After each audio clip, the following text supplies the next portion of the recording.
كوفي عزرية كشاكي كشاكي واتورك سما إمام أنت وتورت حقي مسؤولك حقا أوكي كيجا سرنا هنا سميسنا ما أنت ما شاء الله تضوح حقكم وايه قلب كيسو لمو وطا عانيه سنكرتي سليدي وكنتي عرف السدي وحاولا بسم الله السلام عليكم ورحمة الله وبركاته سو دوادا قراءة ميل بلا جوجتين عمر دير عافمد ayana wada rajeena inta igu soo biirteen oo maadsantiin soo dhawaada keegaas quruxda badan maanta sameysanaynaa oo kareemka korka looga shubaayo kareemkaas aad ayaan u jeclahay waa idin la qaybsanayaa insha Allah casriyo yar oo fudud waaye ma sha Allah ukunta waan kala saaray jaalihii iyo cadaankii laba qayb kala dhigay waayo cadaanka marka garaacad si fiican u garaacdo quruxu ku noqona iima duumin inaan duumayo inuu duumayo u maleeyay wixii waba iga baxeenba waxaan ciil kugu dilaysaa u joogtid almuhiim cadaankii marka la garaacay jaalihii aan ku daray kadib haddana sonkortii iyo waxaan ku daray saliidii aan gadaal ooga daray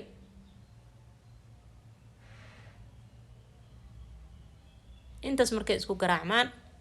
caanihii u dambeynaya marka keega wuxuu ku fiican yahay ukunta nadiifka ah haddii aad taas weysid hadda maanta adduunka oo dhan waxaa ku faafatay faaliska ahayd burkaan ku daray aniga burka waxaan u isticmaalaa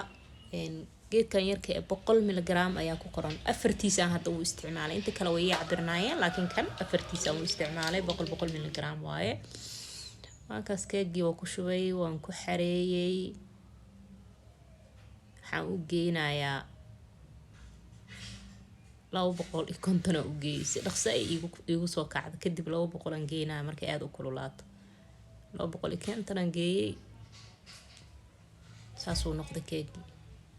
isbuunyo ما شاء الله kaligiis xitaa waa cuni kartaa marka kareemkan aan korka uga darsadaa caanahan sonkortan brunka ah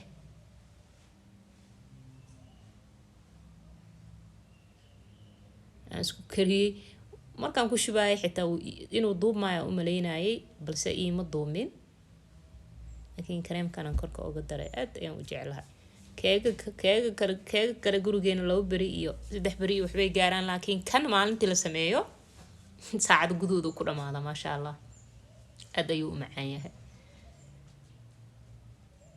ma sha Allah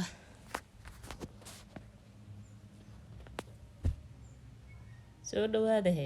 casriyeena saas u ahaa shalay ma sha Allah tabarakallah soo broobay idin dhihi lahaa kareemka aad u macaan yahay عمر داري عاف ماذا إذن كجتي لمانتين ما شاء الله